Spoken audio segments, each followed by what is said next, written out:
आज की जो वीडियो है वो साथियों आपके लिए बहुत ही शानदार और मजेदार होने वाली है। इसमें एक मैंने बहुत ही छोटा सा टॉपिक उठाया है, इंपोर्टेंट टॉपिक उठाया है, जो अमूमन क्वेश्चन पूछा ही पूछा जाता है। आपने अमूमन ओलंपिक पढ़ते समय कुछ वर्ड सुने होंगे, वो मैं आपके सामने लिख रहा हूं। सबसे पहला होता है Olympic ring. Olympic rings, Olympic rings यानी ओलंपिक के छल्ले, हिंदी में क्या बोलते हैं इसको? छल्ले। फिर आपने एक वर्ड और सुना होगा, ओलंपिक फ्लैग या ओलंपिक झंडा। फ्लैग या झंडा। और एक वर्ड और सुना होगा, ओलंपिक सिंबल या चिन्ह। सिंबल या हिंदी में अपन इसको बोलते हैं चिन्ह, ओलंपिक चिन्ह। ये आपके सिलेबस में तीनों ही दे रखा है, पीटीए के सिलेबस में, और तीनों ही अलग अलग है। तीनों ही क्या है? अलग अलग है। अमूमन ये मान लिया जाता है कि ओलंपिक छल्ले, ओलंपिक फ्लैग और ओलंपिक सिंबल एक ही चीज है। एक ही चीज नहीं है, कुछ समानताएं जरूर है इसमें, परंतु ये पूर्णतः अलग अलग है।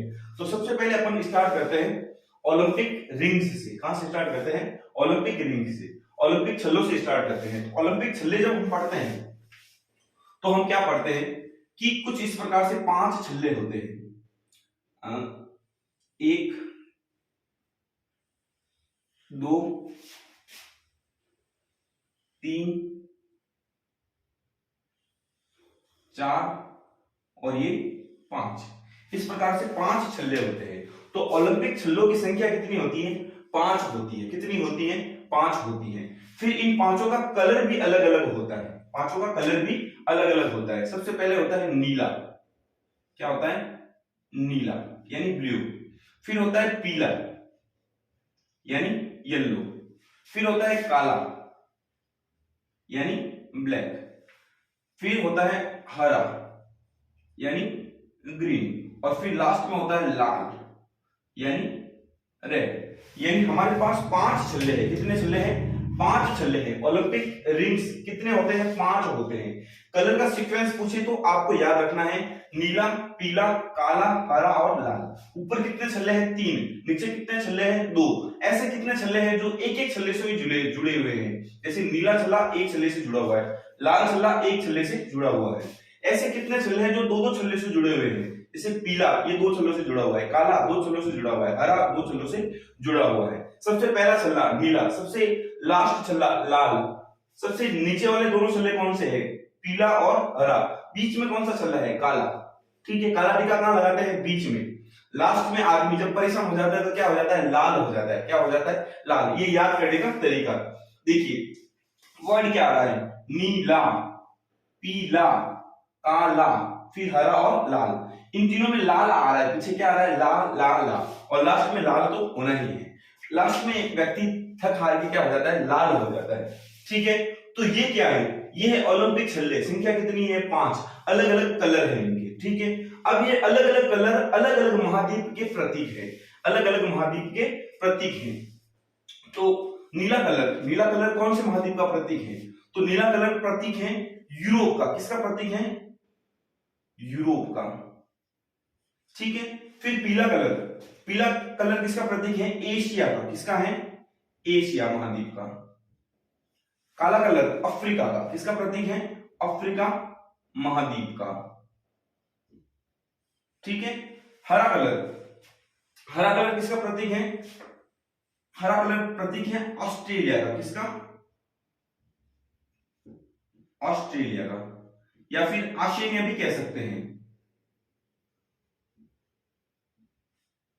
आशिनिया, क्योंकि ऑस्ट्रेलिया पूरा आशिनिया से मिलकर बना हुआ, तो आशिनिया या ऑस्ट्रेलिया कह सकते हैं। और लाल किसका प्रतीक है? लाल प्रतीक है अमेरिका का। किसका प्रतीक है? अमेरिका का। तो ये अमूमन एक क्वेश्चन बनता ही बनता है कि निम्न में से कौन सा कलर किसका प्रतीक है। 1951 की आपको बात बताता हूं, 1951 की आपको बात बताता हूं मैं। 1951 में क्या हुआ था? 1951 में यूरोप के एक पत्रकार ने अपने पत्रिका में, अखबार में लिख दिया कि इस प्रकार से ये जो कलर दिया गया है ये इन महाद्वीपों को क्यों दिया गया है। तो इन्होंने लिखा था कि जो नीला कलर है, जो नीला कलर है जो कि यूरोप का है, ये यूरोप की आसमान छूती हुई ऊंचाइयों को प्रदर्शित करता है, क्योंकि इस समय मैक्सिमम देश यूरोप के अधीन थे, ठीक है, यानी अंग्रेजों के अधीन थे, इसलिए ये इस समय यूरोप आसमान की ऊंचाइयों पर था, ठीक है। तो आसमान की ऊंचाइयों पर, तो मैं यहां लिख देता हूं आसमान की ऊंचाइयों का प्रतीक है, आसमान ऊंचाई का प्रतीक है कौन सा कलर, नीला कलर। फिर पीला कलर, पीला कलर किसका है, एशिया का। क्यों है, ऐसा माना जाता था, इस पत्रकार ने क्या बोला था 1951 में, इन्होंने बोला था कि जो पीला कलर है यहाँ पे पीत वर्ण के लोग रहते हैं। कौन से वर्ण के, पीत वर्ण के। अपन भी जो अपन इंडिया वाले हैं, जो अपन एशिया महाद्वीप में आते हैं, वो कौन से वर्ण के लोग हैं, पीत वर्ण के। मतलब हमारी जो त्वचा का, स्किन का कलर कैसा आता है, पीला आता है, पीले रंग के लोग कहलाते हैं, ठीक है। फिर काला, जो काला रंग है वो अफ्रीका का प्रतीक है, किसका, अफ्रीका का। और क्यों है, क्योंकि अफ्रीका में निग्रो जाति पाई जाती है। क्या पाई जाती है, निग्रो जाति पाई जाती है, जो गरीब है, क्या है, गरीबी और भूखमरी का शिकार थी, इसलिए इनको काला कलर कैसा दे दिया, काला कलर दे दिया। और फिर हरा कलर, जो ऑस्ट्रेलिया और आशिनिया को दिया गया, मैं आशिनिया लिखता हूं यहां पे, आशिनिया, कोष्टक में ऑस्ट्रेलिया भी कर देता हूं, ऑस्ट्रेलिया, ठीक है। इनको ये कलर क्यों दिया गया, क्योंकि यहाँ पे बहुत अच्छी बारिश होती है, पशु संपदा से भी, धन धान्य से, पशु संपदा से ये संपादित देश है, इसलिए इनको कलर कौन सा दे दिया गया, हरा। किसलिए, पशु एवं वनस्पति के लिए, वनस्पति संपदा के लिए कलर कौन सा दे दिया, हरा। किसको दिया, ऑस्ट्रेलिया को। और फिर लाल कलर, लाल कलर किसे दिया गया, लाल कलर दिया गया अमेरिका को। किसे दिया गया, अमेरिका को। क्यों दिया गया, क्योंकि यहां पे एक जाति पाई जाती है रेड इंडियन। कैसी जाति होती है, रेड इंडियन।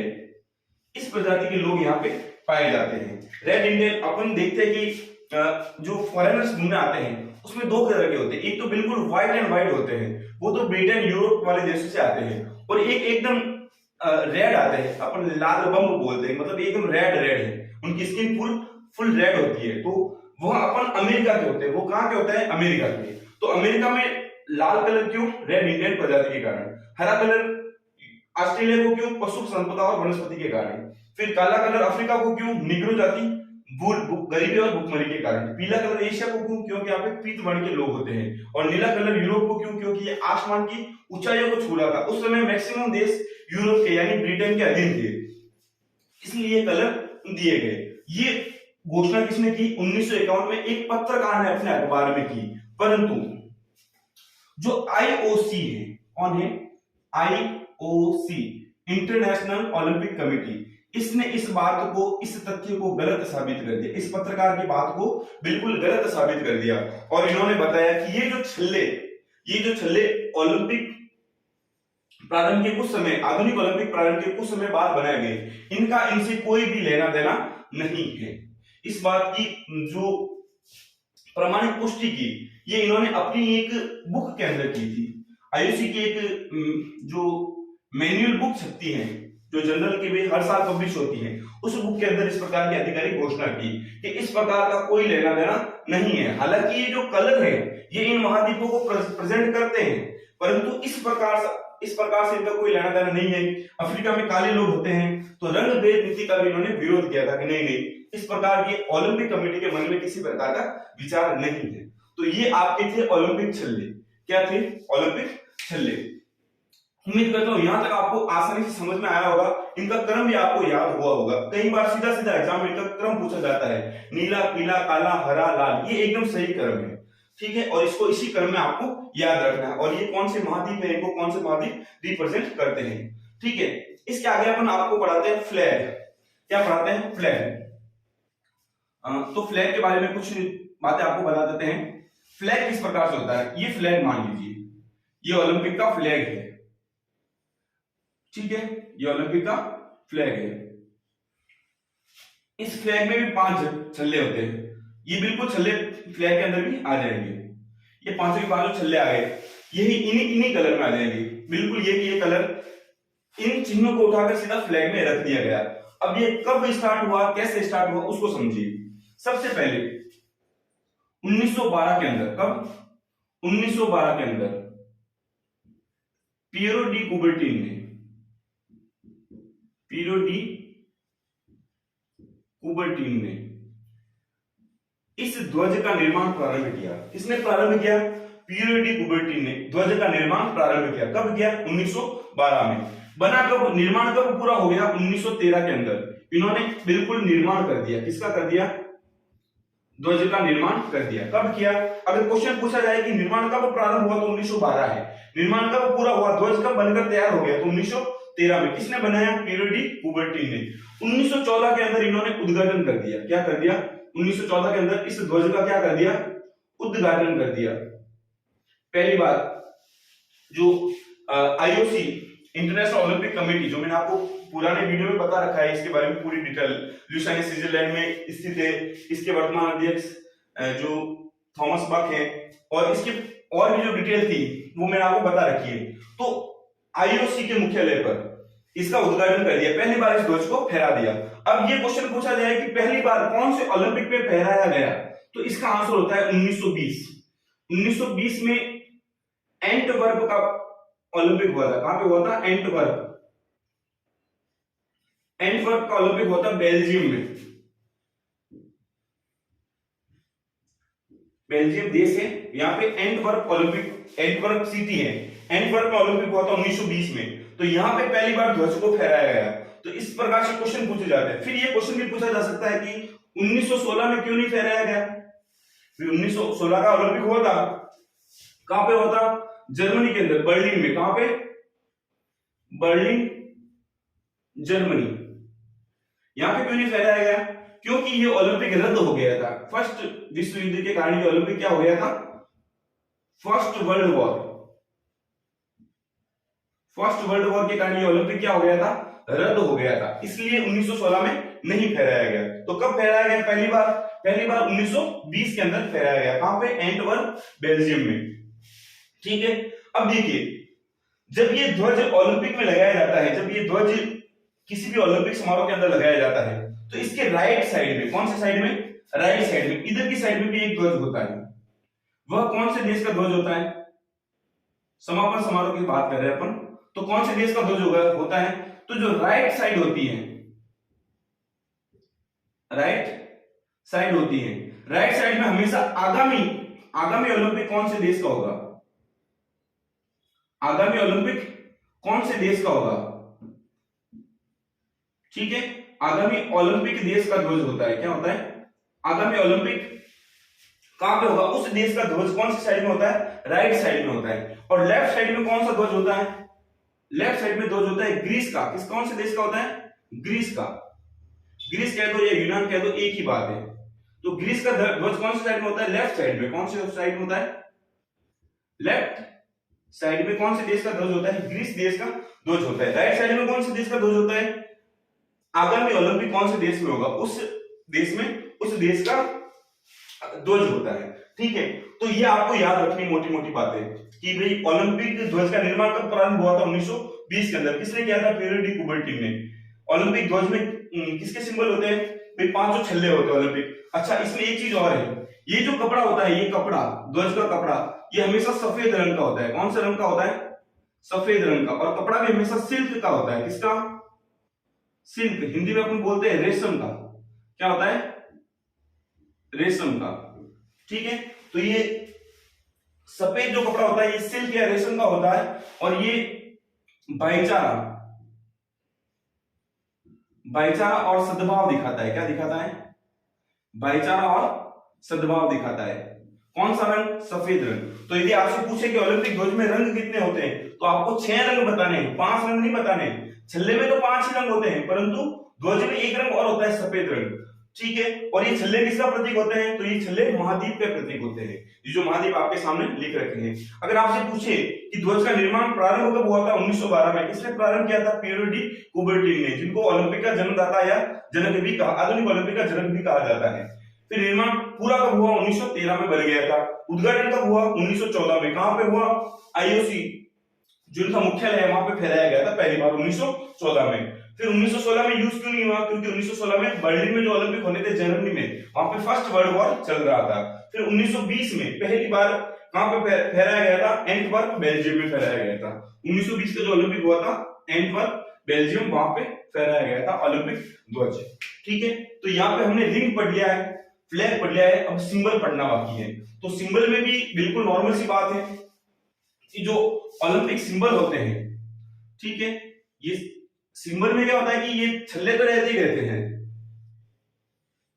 ये पांचों छल्ले आ गए, इन छल्लों के नीचे बस CAFC, आपको पिछली बार बताया था, CTS,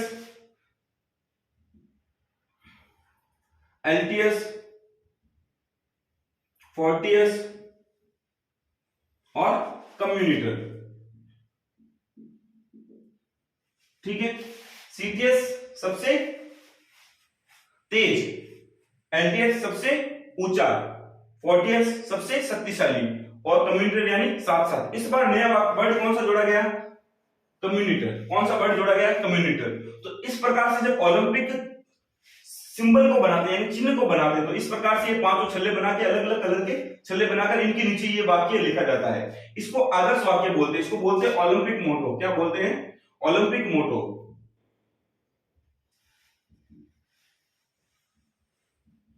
ओलंपिक मोटो, ओलंपिक मोटो किसने दिया था? बताया था पिछली वाली वीडियो में, 1895 में। किसने दिया था? फादर हेनरी डिडॉन ने। फादर हेनरी डिडॉन ने, ठीक है। और आपको याद भी कराया था कि जो आदर्श बातें हैं, हमें हमारे घर में कौन कहता है? हमेशा फादर, जो हमारे फादर होते हैं वो क्या कहते हैं? आदर्श बातें कहते हैं। तो आदर्श वाक्य या ओलंपिक मोटो हिंदी में बोलते हैं आदर्श वाक्य। क्या बोलते हैं? आदर्श वाक्य।